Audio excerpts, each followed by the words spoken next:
I Want to Be Star Records with Neil Newts from the Newts, Angelic yeah. from the Angelic Upstarts of the Northeast. Generally, when I do interviews, start from the beginning. So, how did music and punk rock first come around for you? Music became aware of it more through the visual aspect initially. With I remember being mesmerised as a kid watching Wizard and Roy Wood with all the makeup on and that, and without really understanding what it was all about because I was only very young. And then punk came along, and again, it was the visuals, but it was also the energy. I'd never heard anything like it, and it was exciting. And my parents couldn't stand it, so I knew it was good because they couldn't, they just didn't like it. I thought, that's for me. But without understanding what a lot of the stuff the first wave bands were singing about, it wasn't until the Upstarts came along that they slid everything into view.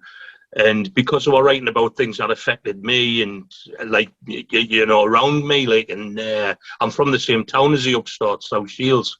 So what they were writing about, well, some things they were writing about, it just made sense, and that's when it clicked for me.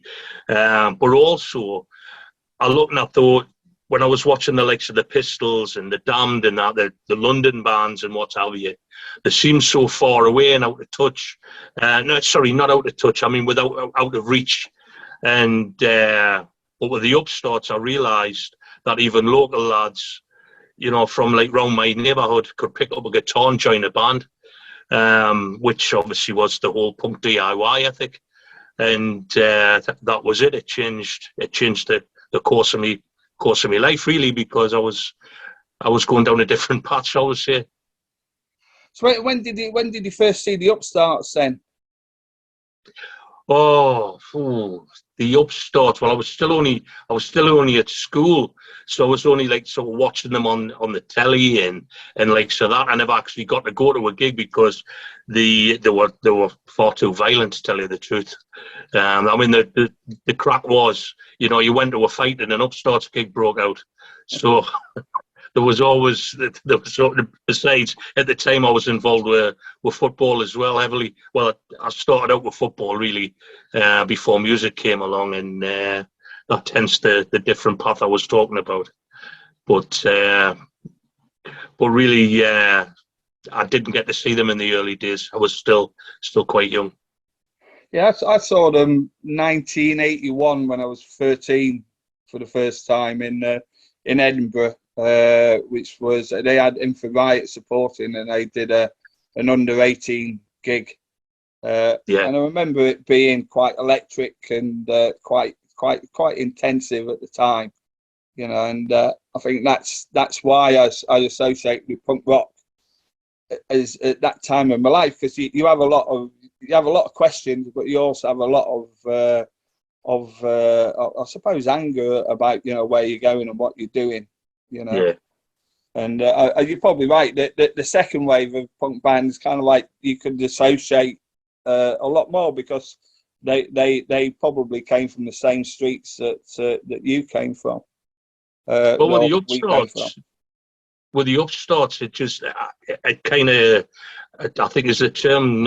You look back on it like, I understood punk with the Upstarts, so then I look back at what the Pistols had been singing about, and the likes of obviously the Clash were, the self-explanatory, and the Damned and like so that, and so in the Buzzcocks, I was like, oh, so that's what it's about. So I got a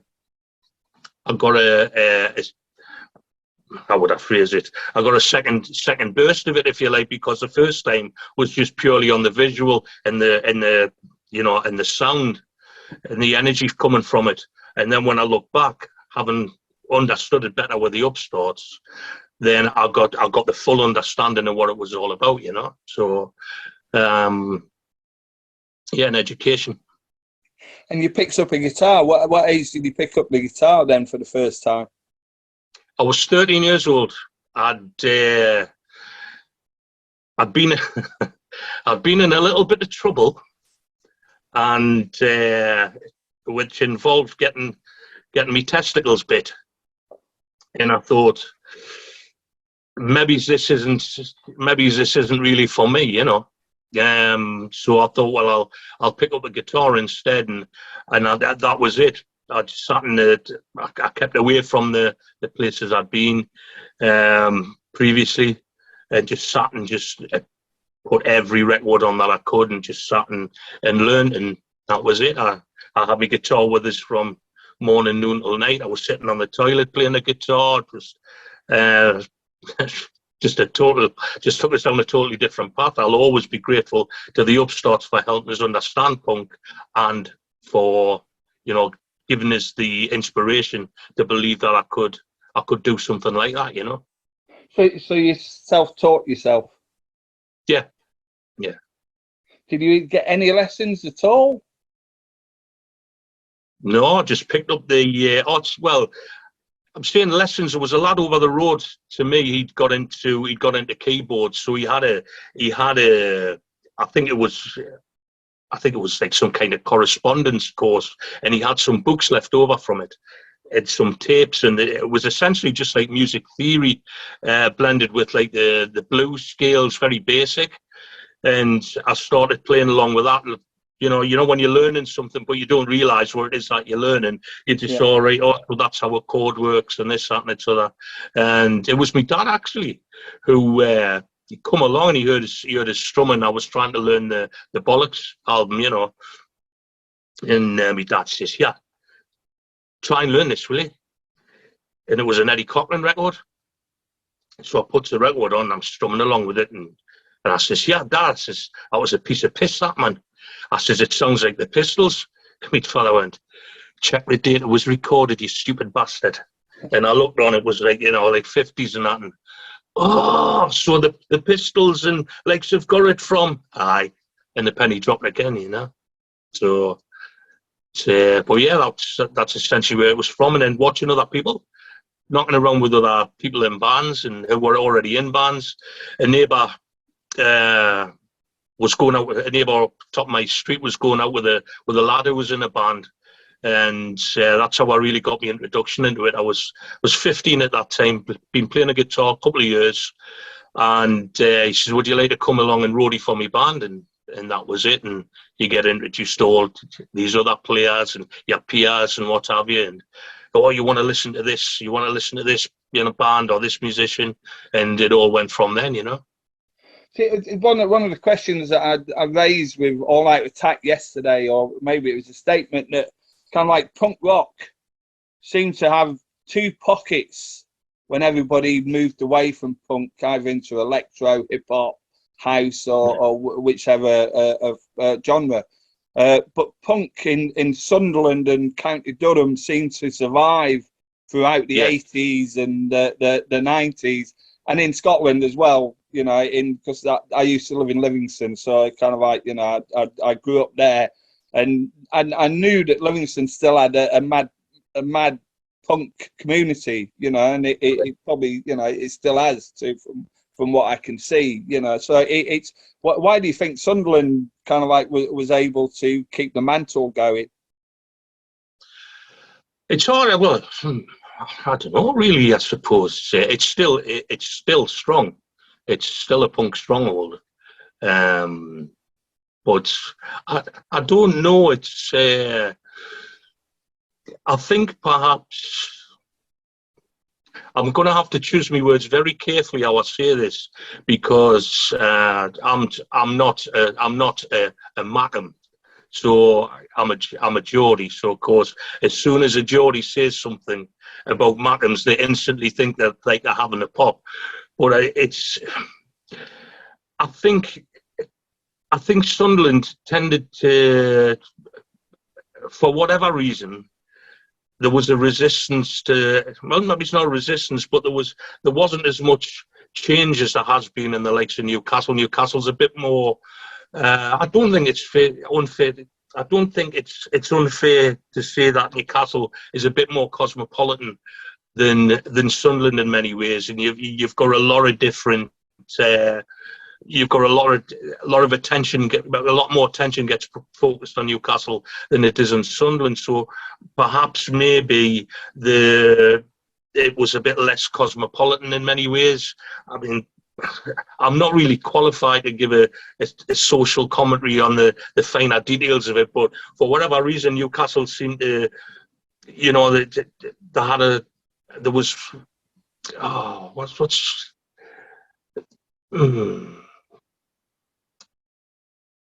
I can't even find the words to describe what I'm trying to say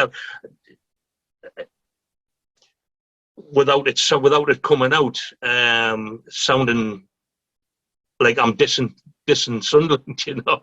Yeah. I'm not. I'm just trying to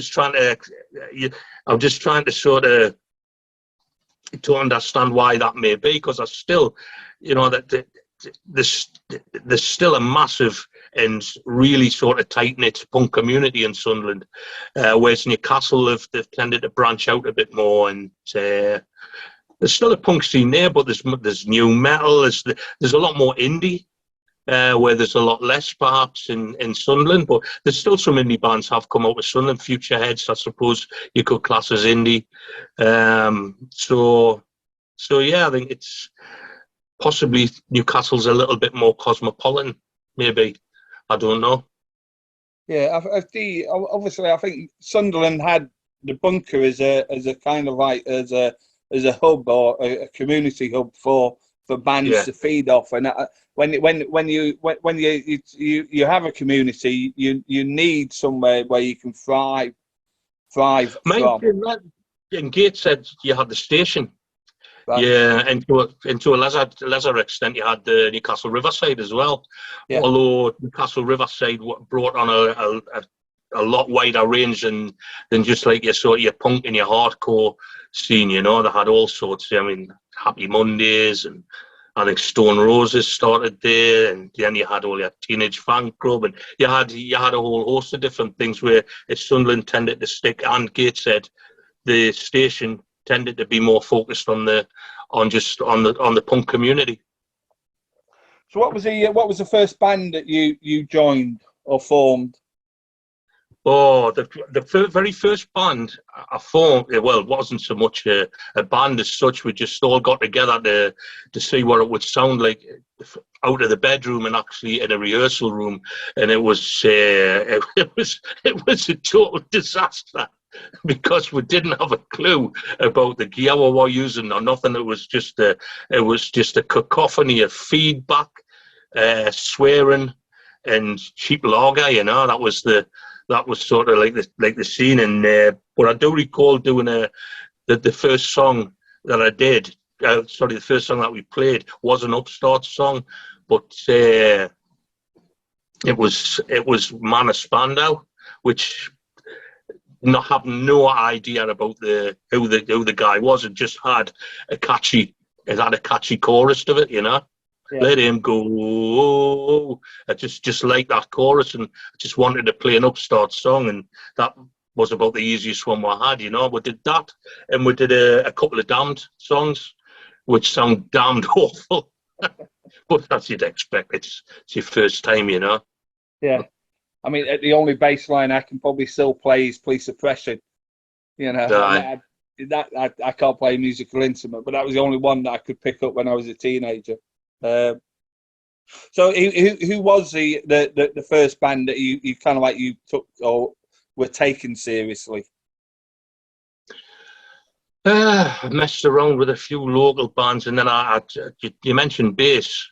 I got into and they were an indie band called the Sunflowers, and I went for an audition from them. It was kind of spur of the moment thing. They looked like they had a bit more professionalism about them, and they looked like they were going places.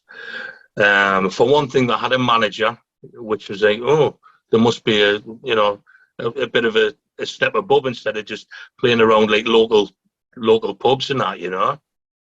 So I just thought, I'll give it a whirl, and that was it. Went in, nailed a couple of the songs, and away we went. We're signed to Clawfist label, and I think the one Portobello Road, London. and yeah, did a few tours and shows and recorded a few singles with them, and that was the first real serious band. And then from there, did you join the Hi-Fi Spitfires? Is that right? From there, I took time out because I had a young family at the time, and I'd devoted all my energies into the sunflowers, and then the sunflowers folded. So I thought, oh, I've got to knuckle down and provide for my family instead of getting off and going on tour. So I had 2 years out, but once it's in your blood, I mean, Strummer says once you're, it's like the mafia. Once you're in, once you're made, you cannot leave, And after 2 years working night shift in a factory, I went, fuck that. Fuck that. Where's me, and I got a chance playing bass in another band again. And then, but Hi-Fi Spitfires, I was in the Upstarts at the time. I was still in the Upstarts. Yeah. And Steve Strawn, now in the UK subs, smashing lad. He says, oh, would you mind coming and help out on a tour? Says, yeah, sure, no problem. I think I did about 3 tours with them, and good fun. I enjoyed it. So then, for all the while. Yeah, sorry, go on. Sorry. So when did you join the Upstarts then, and how did that come about? I seen an advert for. It didn't say who it was. It just says punk band requires a guitarist, and I thought, oh, punk band, aye. That was in around about the January of 2006. And then I went along, went for the audition. It was at a rehearsal studio in Felling. Did the rehearsal, and then I found out who the band was, and tried hard to conceal me. Oh, the Upstarts. Oh, aye. I just thought, this is bizarre. Who else was in the band at that time? At that time, there was Decker Wade. There was on bass. There was Mr. Gaz Stoker. There was Lee Wright, who's crashed out. But that's whose spot I was taking because he was leaving, so I was replacing him. And Dickie Hammond from Leatherface and a whole host of other bands. But Dickie wasn't there at the time. He was on tour with Leatherface. So for the first month or so, I didn't get to see him, But yeah, that was around about the February 2006, and then had the audition and got the job, and that was it. What was it like working with Mensi? Well, we'd had a few rehearsals, and I had to pass the audition with the gaffer, So I went through a couple of songs and that, and I think he does it. Well, I know he does. He likes a certain character in his band, and you come up and you put you on the spot and you put you under pressure. And there's a method.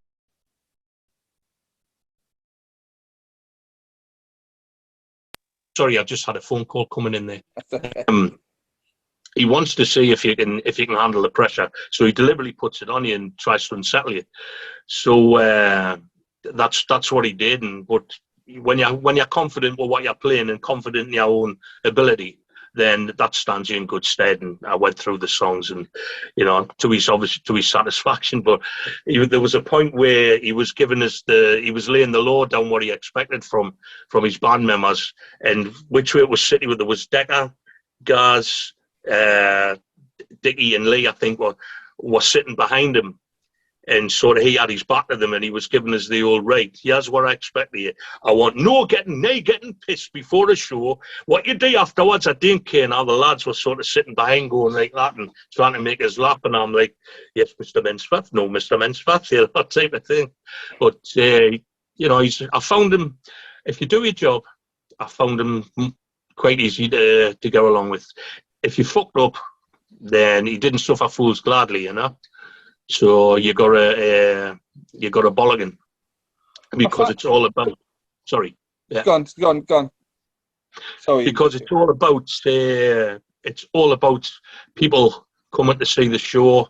It's all about people who not only pay hard-earned money, but they've took like an hour, a couple of hours out of time out of their life to come along and come and see us. So if you give them less than 100%, and then you're ripping people off.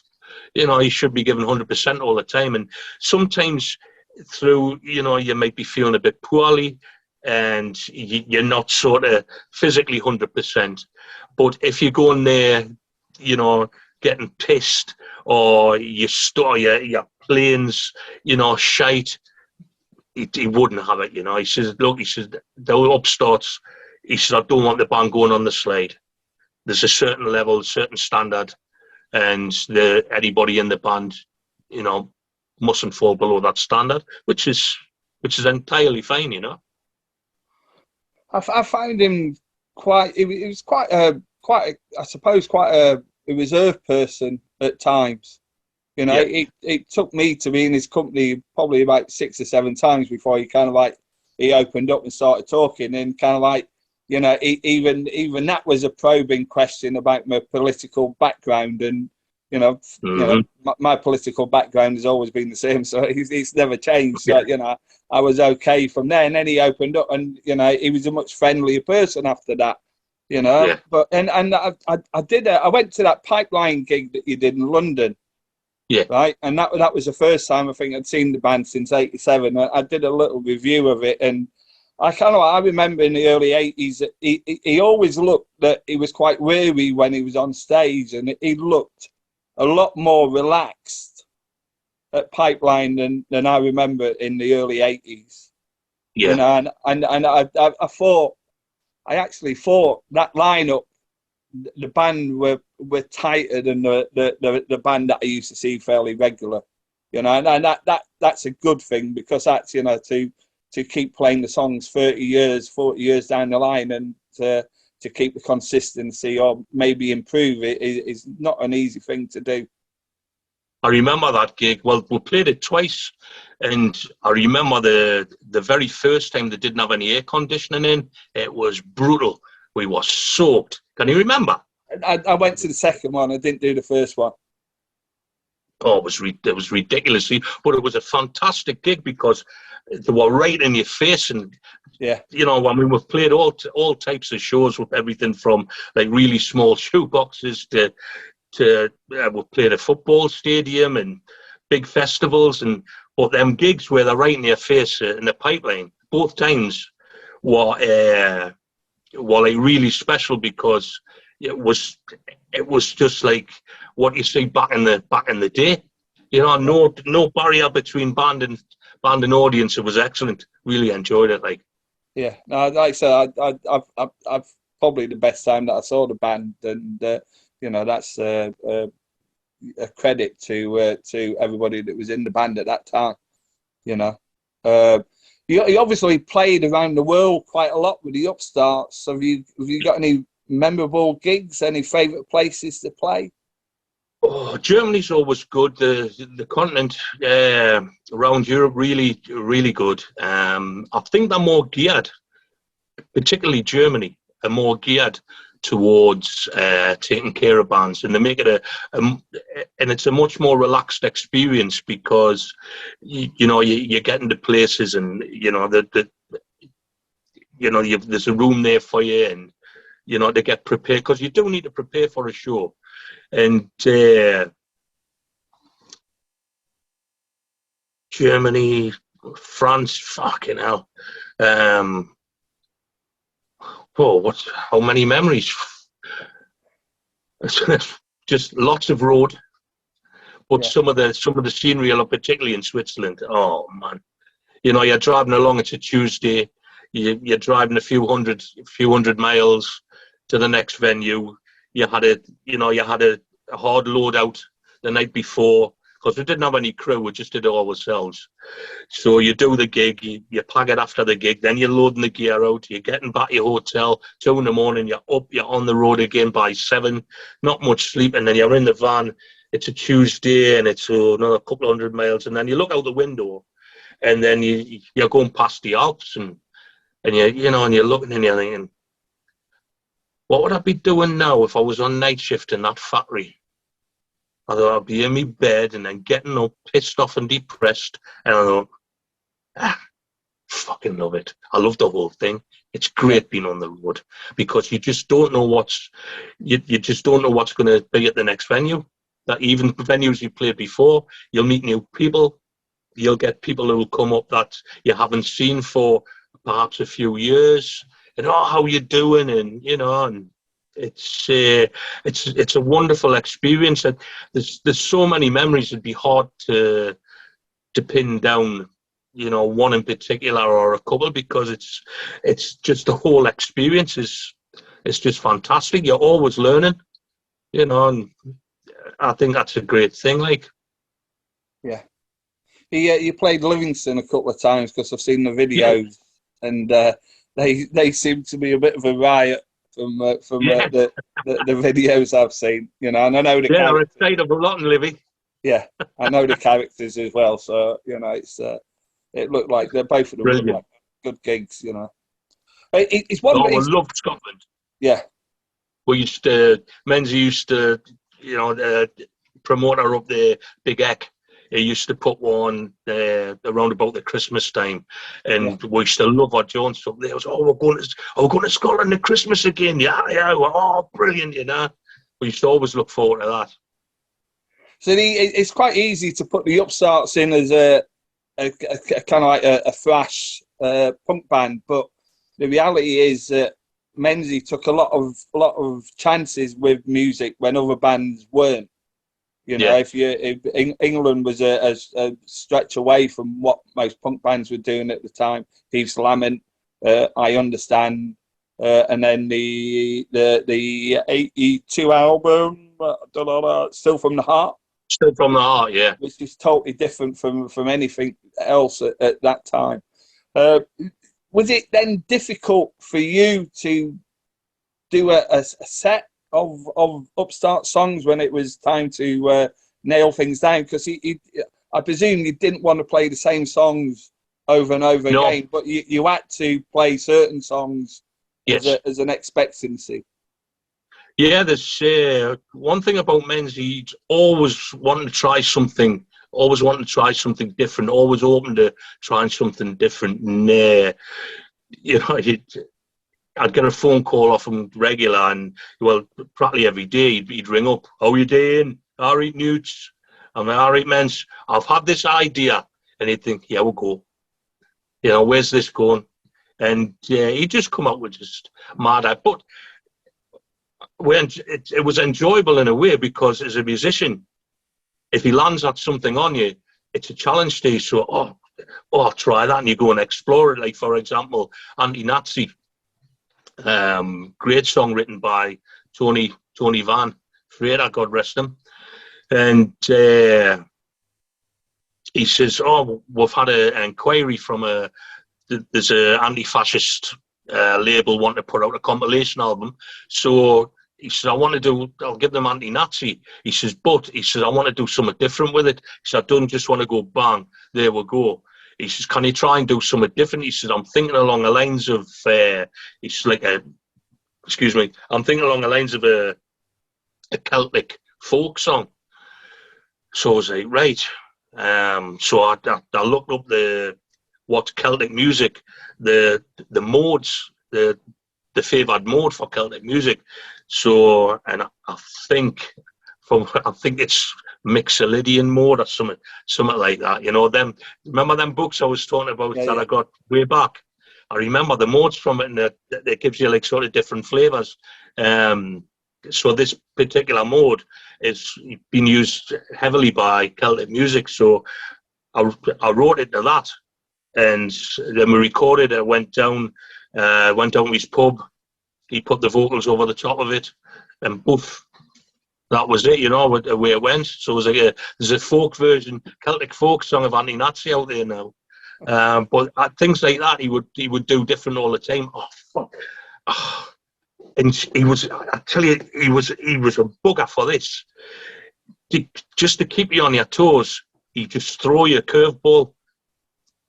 And I remember him once saying, I think we might have actually been in Wales. I might have been playing Cardiff. And he says, I love that. I love the sensational Alex Harvey band. Let's do Delilah. Right? Fucking hell. Probably put one of my toes that time. Proper curveball. We did it like. Yeah. You know, we did it. And, it was Leeds. It was at the Broodnell. It was Leeds Broodnell. It was a Christmas gig that we did it. Aye. Fucking hell. But he would do that all the time. Just to shake it up, you know? Yeah. To keep you sharp and on your toes. But you need to, don't you? You know, you kind Oh, of like, of course you do, yeah. you need, mentally, you need to have variation with what you do. Yeah. It just gets, it can get to the point where you feel you're going through the motions, but the from a professional point of view, you've got to put that sort of face on to, you know, even though you think I'm fucking sick of playing this night in, night out, you've still got to look like it's brand new. But to be fair, with the Upstarts songs, for me personally, it was, I love the songs. I'm a fan of the band, massive fan of the band. And I was like, I'm hearing these songs. I love these songs. Fucking hell, I'm actually playing these songs. And I'm getting into the gig for now. It was win-win, you know? The one song that it kind of like, if I've been out running and I've got no headphones on, I'd always start singing in my head, maybe a bit loud, Loneliness of the Long Distance Runner. Somehow it would always come into my head at some point, and I would always sing it. And that's one that I always felt that you kind of like he should have played, you know, live a bit more, you know. It's kind of like, even though I was never close to him, I think the difficultness of Tommy dying, and I think it's quite a difficult time, you know, for society or for the working class people, because this is probably the time in our lives where we need leaders, and I would say Mensi was very much a leader. Oh, without a doubt, yeah. Without a doubt, he's a large personality, and quite a dominant personality as well. You know, sorry, dog hairs, fucking they get all over. He was quite a. Yeah, I think that's fair to say. He's a massive personality, especially on the punk scene, and I think a lot of. I got the impression, even as a fan, with the Upstarts, and I still got this impression that the likes some bands on the scene, there was a kind of the scene at the time sort of had Mensi and the Upstarts outside with their noses pressed to the window, looking in on that scene, and I think the Upstarts were like you don't play with them kids down the block, they're the rough kids. And I think there was a bit of an arm's length relationship with that scene and the likes of the Upstarts, and in particular Mensi, because he spoke his mind, and you took him, you know, he's like Marmite. I think, you know, you either loved him or you hated him. And but the one thing you got from him was he stuck to what he said, you know. And I think perhaps some thought, oh fuck, this, we're playing at this a little bit. This fella in his band are the real deal. I think there might have been a bit. I mean, I'm talking about well before. I'm not talking about, you know, what's swagging around. We're the real deal. I'm not talking about that in the context of today. I mean, back in the day, looking at it as a fan, it's like, you know, people talk about the Pistols, they talk about the Clash, and they talk about the Damned, and rightly so. But to me, the Upstarts are up there as well, you know. But there's a bit of a, you know, they tend to sort of, oh, the Upstarts. It's a bit like that. I don't know if I'm explaining myself there properly, but they were like the rough kids from the estate that people were wanting not to play with, you know. the only studio album that you played on was Bullingdon Bastards. Is that right? No, 2. Okay. There was the split album with Crashed Out we did called The Dirty Dozen. Christ, when was that recorded? Can't remember when it was recorded. Bullingdon Bastards, I think, was 2015. I think Dirty Dozen might have been about 2012, if I was forced to guess. But yeah, well, 1.5 albums, if you like. Because I spoke to Mensi at the time, because I would have pressed up the album because that's what I do for a living, and we went with Aston and Boss Tunage. I used to work with him, so I know him quite well. You know, Mr. Okie Dokie. You know, so he's a lovely lad. But that seemed to go down quite well for you. Yeah. It's he's just he came out and he just says, look, he says, I want to write an album. He says, I want to go back to like early days. He says, how we did the likes of Teenage Warning. He says, I want you to write it. He gave us 3 weeks to write the album. He says, I'll give you some song titles and bits of words. He says, and go away, he says, and write the album. So he gave us 3 weeks. I did it in 2. And I used to go down to the pub. So I've got this idea, I've got that idea. What words you got for this? You got a title for that. And sometimes they were just choruses, sometimes they were just song titles, sometimes there were verses, and I said, go with that and then add what you need. And that's what we did, really. And I had a chat with Mond, and I was like, look, how did you work with Mensi for that album, you know, and just to try and recreate the same sort of working practices, because if you want to go back to that, I wanted to try and recreate the same working practices with the logic behind that being hopefully we'll get sort of kind of near the same result. He used the local studio, the Garage in South Shields, and we went in there and we did it and got it recorded. In the space of a week, 2 weeks, it was recorded, I think. I went in there, about a week, 2 weeks to get recorded. The lads came in and had a listen. Wrote their production notes down on. He did, like Johnny was drumming on the album. He wanted a few little tweaks here and there. And spoke to Mensi, you happy with this? Yeah, happy with that. Right, let's go. Boosh. And that was it. So. And it sold quite well. It's onto its. I think it's onto about its 5th or 6th repress now. That's not bad. Yeah, that's not bad. So unfortunately, Mensi passed away. If I remember my dates right, in December. Yeah.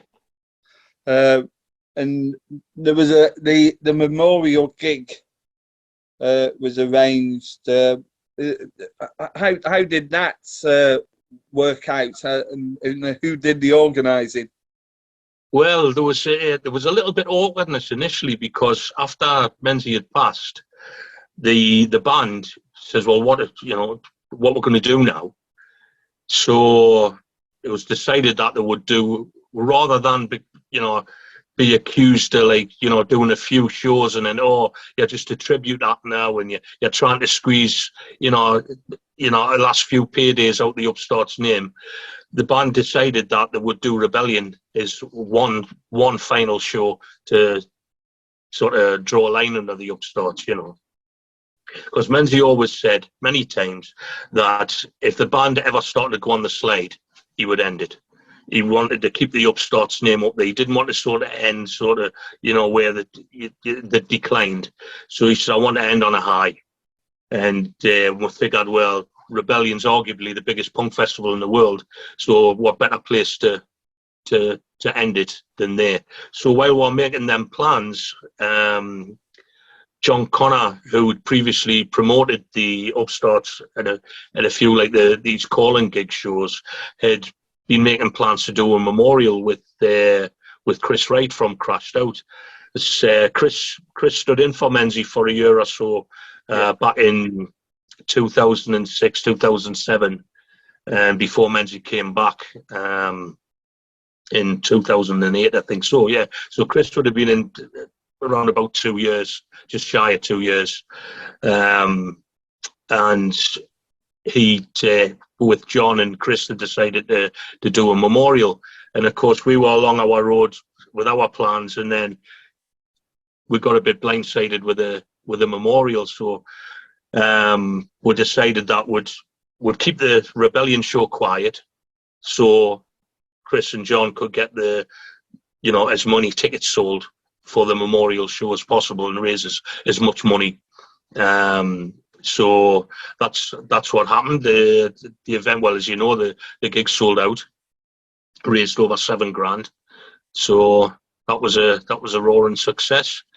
And of course, predictably, a few days after that, when the Rebellion show was announced, my inbox was full of, "Oh, your tribute act now," and blah, blah. It's like, no, what happened was we'd already planned it and blah, blah, and so on and so forth, So, but as far as the band's concerned, how we wanted to end it, that's how it's going to end at Rebellion, and draw a line under it, and boom, that's it. Because none of us wants to be in a fucking tribute band or a cover band, and we're not doing it for the money, So it's just a chance and it's a chance for those who couldn't get to the Shields gig as well to come along, and which we hope they'll do, and pay tribute, You've got different singers at Rebellion. You've got Max singing. We've got I've got. He has an exclusive for you. He has an exclusive, because while you were doing what you were doing in the break, I got an email from a very, very special guest who's known Menzi for since it started out. But we've got Max, we've got TV Smith. There's a couple of new acts getting up as well, because new vocalists from new acts, because Menzi was very keen to promote new talent, new blood. Yeah, it's always about new talent, and any scene can only survive if you've got new kids getting into it and new bands coming through. Well, as you said, we're trying to get a good blend of people who knew him, people who you respected and they respected him, and as well as a blend of like local, not local talent, but new talent coming through, and that's kind of where we're aimed for it. So we've got Max, TV Smith. There's I think John Robb's going to compare and do a song or so. There's Patty Smith from Red London. Patty goes way back with Menzi. Patty Smith, Red London. Chris from Crashed Out's getting up to do a couple. Fee, who you would have seen at the Teals gig, she's getting up as well. And I've also Johnny from Gimpfist. Yeah, he's going to get up. And I've just had an email there from Sir Charles of Harper, who will be involved at some stage of the proceedings. So there's an exclusive. I'm just getting the email, but I'm not going to announce all that until Saturday, which is I think we're about 5 or 6 weeks out from Rebellion. So what day we're playing Saturday? So I'll announce that. I'll put a post up about that on Saturday with all the final lists. So they were the first punk band I went to see when I was 12 in the Middlesbrough Rock Garden, and it was an under-18 gig in 1980, and it just kind of like just attention, and it's just at that point, we moved away from Middlesbrough in '73, but it was my hometown, and I was visiting my grandparents. So I was like, I've got to go. Come on, I've got to go. So I went, and just attention, and to experience that as your first gig with Antipasti supporting was you know, quite a thing to experience, you know. And then after that, you know, you get into that road of going to see as many bands as I could, you know, which was quite difficult in the early 80s, because kind of like punk gigs seemed to get banned in Edinburgh from probably about the 82 onwards, you know, and it was quite difficult. But that's great that that you've got the Rebellion thing coming up, and you've got some good singers lined up. Who's in the band this time? It's the same. It's the same as who was. It's Shields. There's Andy on drums. There's John Woodward on bass. There's myself on guitar and Mick Robson on guitar. So it's I think but prior to Mick joining, because I went to finish some uni work off, so Mick was drafted in the cover while I was off doing that, and when probably would have been doing more tours had Mensi sort of recovered, but unfortunately we just decided, well, look, you know, I mean, the lineup prior to that, before Mick joined, was myself, John, and Andy and Mensi, and we'd done a fair few tours and that, and we're quite a stable lineup. And so it's just keeping consistency, and because we haven't got the full time, it's a Rebellion to sort of bring guests on and off, and like other musicians wise, so the band's just gonna do it, with the exception, I think Mr. Gaz is gonna get up for one song for Rebellion on bass, and because he had some service into the band as well. He had some years in. So I think Menzi, me and Gaz were the longest serving members in the band, so it's you know, he should be there. For at least one. So just like, see, we're going, I want to pack all that in. So I think it's going to be like a fucking relay race, you know, with the mic. But hopefully we've got John Robber, who I think's going to try and keep it all on track, you know. But the family's going to be there as well. He's there as they were in Shields. So Rebellion, I've got to say, Rebellion have been fantastic with the family too. They've made sure that they're took care of, where it's accommodation and travel and what have you, and you know, all part of the Rebellion family, you know. So it's kind of like, from picking up from what you've said, music's in your bloodline. You know, I know you've gone to university and retrained, but what's next for you then in your musical path?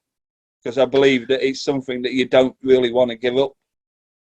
No, you can't kind of give it up. You kind of, I mean, you try it once and then you realise that you just kind of, it's in your blood, and you know, I want to get back on the road again. But I have enjoyed having some time out to just have a look around, and because normally when it was, you know, before lockdown and everything, as I say, Menzi was on the phone usually every day, and we're talking about plans for the band and what should we do, should we try this, should we try that, and you know, and it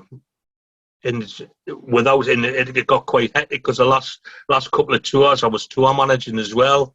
I was busy dealing with it. I got given more responsibility by Menzi to do this, that and the other. And so my days were very, very full. But now the time that I've had off, it's been quite relaxed. And I thought, I don't have to be phoning here. I don't have to be running there. I don't have to be emailing here. What am I going to do? What will I do? And I gradually got into film composition and scoring music for films, and just, you know, just sitting with little film shorts and just trying to put music to it. And I've been studying that quite a bit as well. So it's perfect for lockdown. because you're like some mad professor sitting away. You know, can you remember the Rhubarb and Custard cartoon? Yeah. Where the dog was in the shed and hammering away and all that, you know? It's a bit like that. You're sitting there tinkering and going, oh, I wonder what this will sound like. And then it opens a whole new world to you, you know? And so I've been enjoying that. I'll still be writing punk music, and because I love punk music. But I'll be exploring lots of other new things, you know, which it's who wants to be stuck in a rut, you know? Yeah. Thank you, Neil Newton, for your time, and good luck with your next moves.